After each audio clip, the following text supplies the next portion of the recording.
it's time for a sit-down, a chit-chat, an informal roundabout with the editor-in-chief of Reason.com and Reason.tv, Nick Gillespie, or as he's known on the streets here at DC, Nicky Snaps, and Matt Welch, who happens to be the editor-in-chief of Reason Magazine, which sounds so much more legitimate. No, we get a lot of that. It's lasted longer. So let's start with a piece that you wrote about the most ridiculous law I've seen in a long time, mostly because it directly affects me, because there's nothing I enjoy more than balls on the beach. But now that it's officially banned, what happened in LA County? The County Board of Supervisors passed an ordinance, or they revised an ordinance, making it illegal to dig a hole, a trench, a moat to your sandcastle, dig deeper than 18 inches, and to play frisbee on the beach unless it's between certain months of the year. These laws were written because they mistook Frankie Avalon and Annette Funicello for Mexicans or something? Possibly. No, there was an actual quote from a County Board of Supervisors. They're all aggrieved,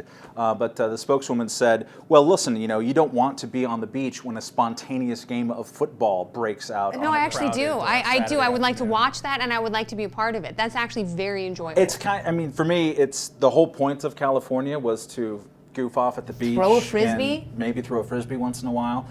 There's no dogs, there's no driving, there's no bonfires. Like anything fun you could do at the beach is illegal. You can't even build a bonfire at night except if you go down to Orange County, DOC. It's ridiculous. So, Nick, when I think of you, I think gay marriage. Oh, yeah. And so much... when I think of me, I think of gay divorce.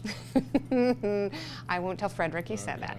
So let's discuss some of the gay marriage laws in various states. Where are we in the state of this gay union? There's, Washington State just passed legislatively passed a law that the governor signed into law, making gay marriage legal. It's the 7th jurisdiction.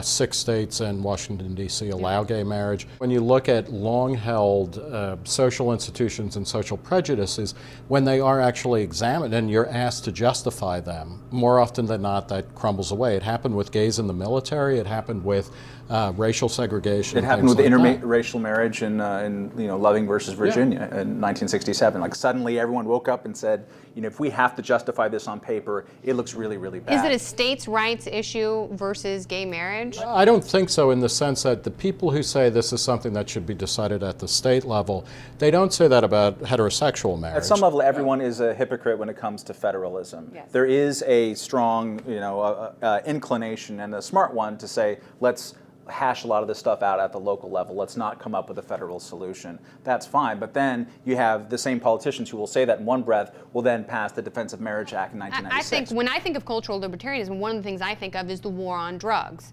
which is still, they still beat the war drums in the social conservative movement, but it's so incredibly dangerous. I mean, as Mexico devolves into civil war, we realize that war has failed. The war on drugs in America is a war on marijuana. Marijuana is the only widely used illegal drug, and most of law enforcement, power and resources goes to marijuana prohibition. So where are we with states legalizing marijuana? There's a couple of states that are going to have it on ballot initiatives in November 2012. Colorado is definitely going to do it, and it's looking very good that Colorado will be the first state to actually legalize the production and sale and distribution and use of marijuana. This sets up a huge fight between the federal government and state governments. Who gets to preempt? The courts have been totally clear. The Supreme Court is totally no federal preemption takes precedent.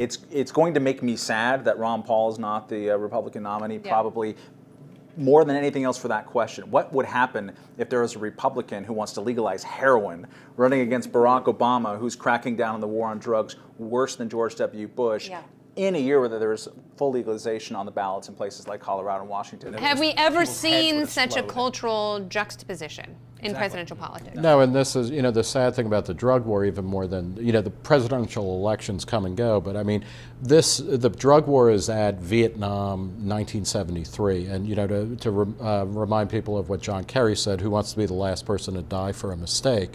It's like, from now until the end of the drug war, which could be, a year from now, it could be 10 years from now, but it's definitely coming. Yeah.